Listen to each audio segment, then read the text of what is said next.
दोस्तों, काफी दिनों से वीडियो नहीं ला पाया, माफ करना। बिकॉज भाई देश में कुछ आपको पता है क्या चल रहा है। It's war time. और हमारा फर्ज बनता है कि हम फोकस हमारा एक ही जगह रहे, देश को बचाने में। और वही है। और salute to Indian army, Indian navy and air force कि उनकी वजह से हम लोग घर पर सुरक्षित हैं। और मैं सिर्फ यही कहना चाहता हूँ कि ऐसा बदतर देश जो सिर्फ और सिर्फ आतंकवाद फैलाता है, ऐसा घटिया देश। मैं मतलब जितनी मैं गटर से भी ज्यादा गटर बोलूँ ना, उतना उस देश के लिए गंदा है। नाम तक नहीं लेना चाहूंगा, इतना वाहियात गंदा घटिया देश है वो। मैं क्या बोलूंगा, कैसे ऐसे ऐसे देश को नक्शे में रहने का कोई हक नहीं है। मैं सिर्फ ये कहना चाहता हूँ कि बस विश्वास रखिए हमारे देश पर और उसकी सर्विसेज पर। और भारत माता की जय। हमको कोई हरा नहीं सकता। We are the number one country in the world. So दोस्तों, welcome to the cult of wrestling. देखिए, सबसे पहले बात करना चाहता हूँ मेन खबर यानी कि बैकलैश की। देखिए, बैकलैश के बारे में बात करूंगा। स्मैकडाउन में क्या हुआ रो में छोड़ दीजिए, बिकॉज कुछ मजा नहीं आ रहा। मतलब रेसलमेनिया के बाद हाइप खत्म हो चुकी है और सिर्फ बैकलैश की हाइप सिर्फ एक ही मैच की वजह से है। John Cena versus the Viper Randy Orton. अगर ये दोनों का मैच नहीं होता बैकलैश के अंदर तो ये बैकलैश वाहियात बैकलैश था। मैं सिर्फ यही कहना चाहता हूँ। सबसे पहले प्रिडिक्शन की बात ही सुन लो कि बैकलैश की प्रिडिक्शन क्या है। ज्यादा लंबे मैचेस नहीं है, टोटल 5 मैचेस हैं। आई थिंक 4 या 5 मैचेस है। मेरे को तो भाई मैचेस भी नहीं पता कितने हैं, मेरे को तो मेन मैचेस पता है। सबसे पहले मैच की बात करता हूँ भाई, ये है Jacob फाटू versus LA Knight versus Drew McIntyre versus Damien priest. Federal 4 way match है यूएस टाइटल का। अब इस मैच में एक्शन की बात करूं, एक्शन अच्छा होगा, मतलब कोई डाउट ही नहीं है मेरे को। फेडरल 4 वे मैच है तो भाई 4 सुपरस्टार इंक्लूड होने वाले हैं। मैच की क्वालिटी की बात करूं, हर चीज की बात करूं, A1 होने वाली है। अब इस मैच में कौन जीतेगा बताने की जरूरत नहीं है। रेसलमेनिया में जेकब फाटू का मोमेंटम काफी अच्छा मिला है। और मेरे को एक बात समझ नहीं आ रही कि जेकब फाटू हील है। जेकब फाटू का कैरेक्टर पूरी तरह से विलन वाला है, हील कैरेक्टर है, एक तरह से मॉन्स्टर टाइप है, लेकिन फिर भी फैंस उसको सपोर्ट करते हैं भाई। मेरे को सिर्फ ये लगता है भाई, हो सकता है कि जेकब फाटू का बेबी फेस टर्न ना हो जाए, लेकिन मेरे को नहीं लगता कि ऐसा होने वाला है।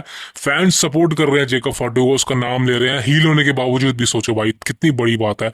तो इस मैच में कोई शक ही नहीं है, जेकब फाटू ही जीतने वाला है इस मैच में। हाँ, तीनों सुपरस्टार के साथ क्या होगा, मेरे को तो एक बात का थोड़ा डाउट सा हुआ, मेरे को अच्छा नहीं लगा ड्रू मैकिंटायर को इस मैच में क्यों डाला गया। Because Drew McIntyre already WrestleMania में जीता था और ड्रू मैकिंटायर को इस मैच में हारना पड़ेगा। आई नो कि उसका पिन नहीं होगा, लेकिन भाई ड्रू मैकिंटायर इससे बेटर डिजर्व करता है मैच के according. So that is a biggest thing. अब दोस्तों बात करना चाहता हूँ नेक्स्ट मैच के बारे में। यह है Becky Lynch versus Lyra Valkyria for the women's intercontinental title का मैच होने वाला है। ये मैच के लिए मैं एक्साइटेड तो नहीं हूँ, बिकॉज वुमेन्स का मैच है, एक्साइटेड होता नहीं मैं कभी भी एक आधी वुमेन्स को छोड़ के। लेकिन इस मैच में अगर विजेता की बात करूँ, कौन जीतने वाला है, तो भाई कोई डाउट नहीं है। इस मैच में जो बैटिंग ओड्स हैं वो बताया जा रहा है कि बैकी लिंच यहाँ पे न्यू इंटर कॉन्टिनेंटल चैंपियन बनेगी। बट कहीं ना कहीं मेरे को चांसेस थोड़े कम लगते हैं, बिकॉज यही चीजें मैंने शार्लेट फ्लेयर के बाद कही थी कि शार्लेट फ्लेयर रॉयल रंबल जीत के आई है तो रेसलमेनिया में टाइटल जीत जाएगी। लेकिन ऐसा नहीं हुआ, because triple H young talent को पुश कर रहा है, आपको पता है। तो यहाँ भी दोस्तों वैसा ही होने वाला है। लायरा वल्केरिया को भाई बहुत अच्छी चैंपियन दिख रही है वो। मैंने शुरू में क्या दिया था जब उसका पहला मैच था कि ये लड़की चाहे तो बहुत अच्छा कामयाब हो सकती है कंपनी के अंदर, इसको अच्छा पुश अगर मिले तो वो मिल रहा है। और मेरे को ऐसा लगता है कहीं ना कि लारा वल्केरिया इस मैच में बैकी लिंच को हरा देगी, किसी ना किसी तरह से हरा देगी, और हराना भी चाहिए। बिकॉज अगर ट्रिफनी स्टारडम ने शार्लेट फ्लेयर तक को हरा दिया तो भाई बैकी लिंच क्या है उसके सामने। सो मेरे हिसाब से लारा वल्केरिया इस मैच में जीतने वाली है। आई नो कि बैटिंग ओड्स के अगेंस्ट मैं इस मैच में विनर पिक कर रहा हूँ, बट मेरे को ऐसा लगता है कि इस मैच में लारा वल्केरिया को जीतना चाहिए और रिटेन करना चाहिए अपना टाइटल। बिकॉज कहीं ना कहीं लारा वल्केरिया की जो रेन है एज ए टाइटल होल्डर वो आप जाके बेहतरीन होने लगी है। बैकी लिंच को टाइटल देने का कोई मतलब बनता नहीं है, बिकॉज मेरे को नहीं लगता कि लोग अब ज्यादा एक्साइटेड हैं बैकी लिंच को देखने में, बिकॉज उसका टाइम सही में खत्म हो चुका। That is the biggest thing. अब दोस्तों बात करना चाहता हूँ नेक्स्ट मैच के बारे में। अब ये this is gonna be the biggest match of the night and this is gonna be the main event of the night. John Cena versus the Viper Randy Orton. अब ये मैच होने वाला है अनडिस्प्यूटेड चैंपियनशिप का match. John Cena का पहला title defend है with victory over WrestleMania against Cody Rhodes for the 17 time world champion.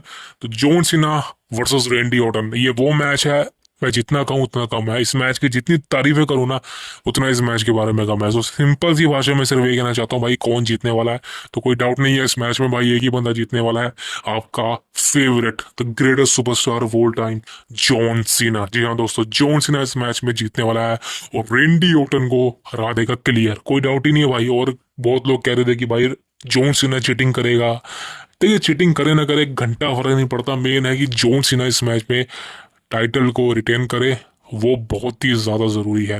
Because मैं बहुत खुश हूँ सीना को चैंपियन बनता देख के। बहुत लोग कह रहे हैं कि सीना के लिए एक्साइटमेंट कम हो गई है, सीना जो प्रोमो कट कर रहा है वो उतने इम्पैक्टफुल नहीं हो रहे, वो मजा नहीं दे रहे।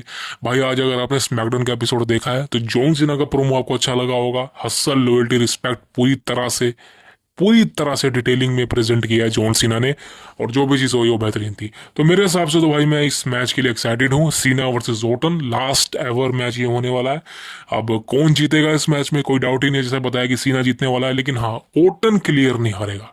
हो सकता है इस मैच में आर ट्रुथ का कुछ ना कुछ देखने को मिल जाए, बिकॉज आपको पता है आर ट्रुथ सीना के साथ बहुत बहुत ही ज्यादा जुड़ा हुआ है, और मेरे को लगता है भाई कहीं ना कहीं,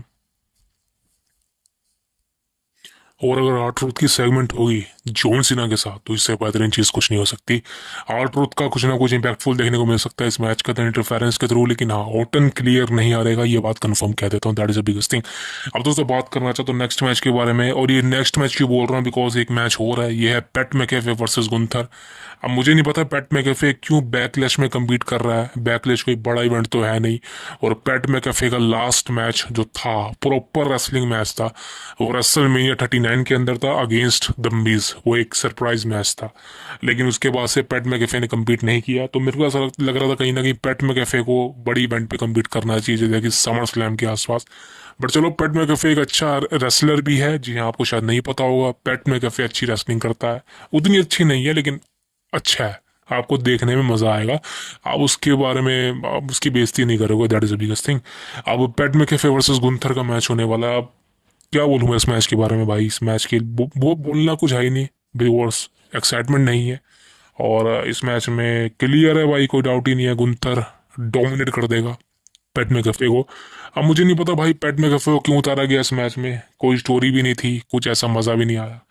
अब गुंथर इस मैच में जीतने वाला, दैट इज बिगेस्ट थिंग। इसके अलावा कोई और मैच होगा तो मुझे घंटा नहीं फर्क पड़ता, बिकॉज जैसे मैंने कहा कि बैकलैश उतना इम्पैक्टफुल नहीं है सिवाय एक मैच के, वो है मेन इवेंट। अब दोस्तों बात करना चाहता हूँ अलेक्सा ब्लिस के बारे में, this is the last update from today, because Alexa bliss, अगर आज आपने स्मैकडाउन में देखा तो अलेक्सा ब्लिस का रिटर्न हुआ, जो सबको पता ही था होने वाला है।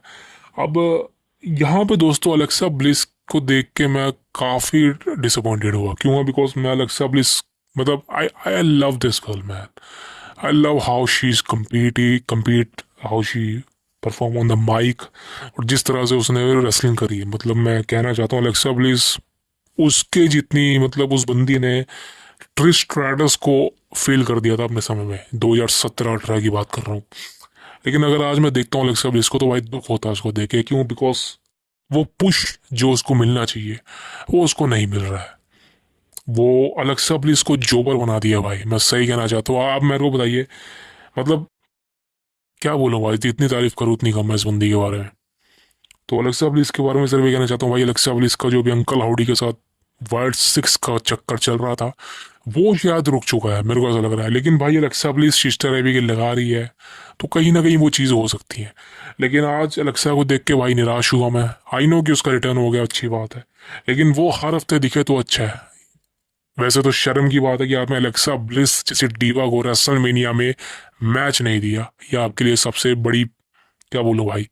अब ट्रिपल एच क्या ऐसा ना कि भाई नए सुपरस्टार को दिखा रहा है, पुरानों को डिलीट कर रहा है, लेकिन ये भूलना नहीं चाहिए भाई, पुरानों की वजह से ही अभी कंपनी स्टैंड है। सो अलेक्सा ब्लिस के साथ जो भी हो रहा है वो सही नहीं है, मेरे को ऐसा लगता है कहीं ना कहीं अगर ऐसा ही चलता रहा तो आई थिंक अलेक्सा ब्लिस को रिलीजिंग कर लेनी चाहिए कंपनी से, बिकॉज मेरे को ऐसा लग रहा है कि जो कंपनी ईडब्ल्यू कंपनी से गए हैं ना वो भाई अपना काम कर चुके हैं, मैं सही कहना चाहता हूँ। अब अलेक्सा ब्लिस के बारे में सिर्फ ये कहना चाहता हूँ भाई, better deserve it, better deserve this.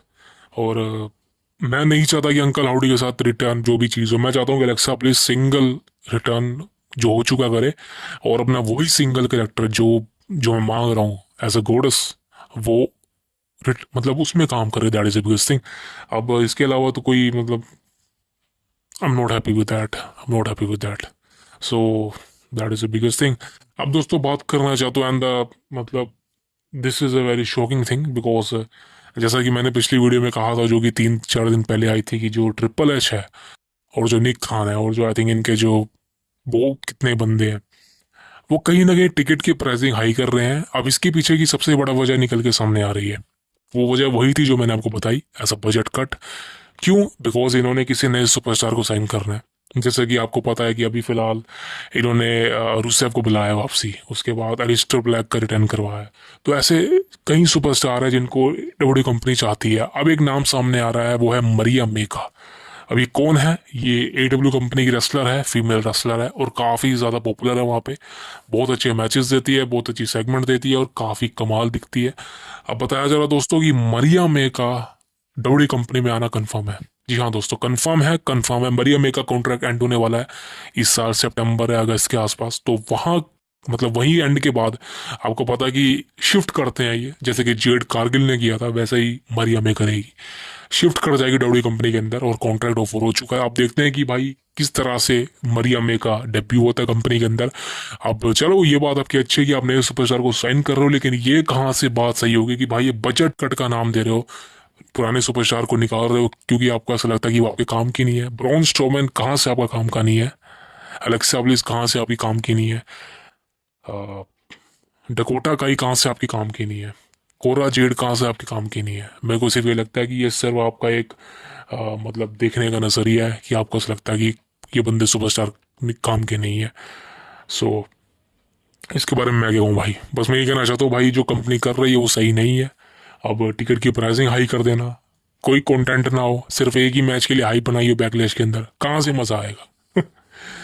अब दोस्तों बात करना चाहता हूँ कोडी रोड्स के बारे में, दी अमेरिकन नेटमेयर। भाई रिटर्न कब होगा? सबसे बड़ी बात तो ये है, रिटर्न होने वाला भाई बैकलैश के अंदर या फिर बैकलैश के बाद जो स्मैकडाउन का एपिसोड है वहां पर आपको कोडी रोड्स देखने को मिल जाएगा।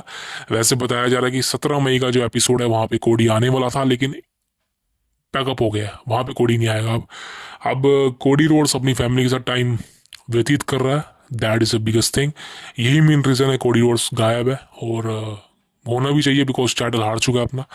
अब एक बात कंफर्म है कि जॉन सीना जब भी टाइटल हारेगा वो कोडी के अगेंस्ट ही हारेगा, कोडी टाइटल ले लेगा। अब देखते हैं वो कब होगा, लास्ट मैच में होगा सीना के, या बताया जा रहा है कि समर स्लैम में सीना वर्सेस कोडी होगा अगेन, वहां पर सीना टाइटल हार सकता है। अब देखते हैं भाई क्या होता है, बट यहीं पर वीडियो एंड करूंगा। तब तक के लिए सी यू टुमारो, सब्सक्राइब करें मन करता है तो, एंड भारत माता की जय। See you tomorrow, thank you very much and keep safe, believe in God.